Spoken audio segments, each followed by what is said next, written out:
Última. Eros Pichelli, 10 votos. Paulo Dimas Mascaretti, 18 votos.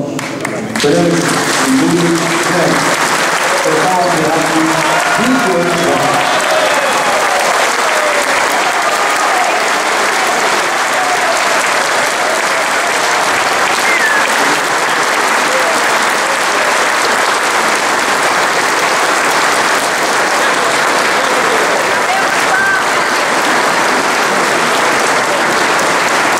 Eleito presidente do Tribunal de Justiça do Estado de São Paulo para o biênio 2016-2017, desembargador Paulo Dimas de Mérez Mascaretti.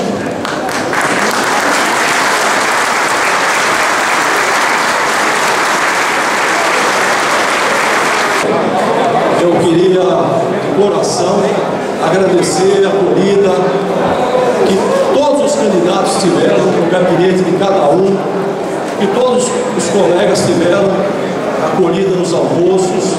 Quero cumprimentar o meu querido amigo Eros Pichelli pela campanha positiva, propositiva, campanha fidalga, que com certeza permite que o nosso tribunal saia fortalecido. A nossa missão, nossa promessa é simplesmente arregaçar as mangas e trabalhar do primeiro ao último dia da gestão em prol de um judiciário forte, independente e principalmente respeitado.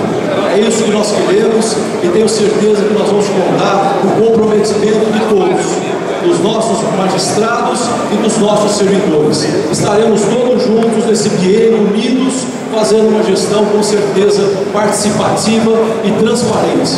Obrigado, colegas, pelo carinho, pelo apoio e um beijo no coração de cada um.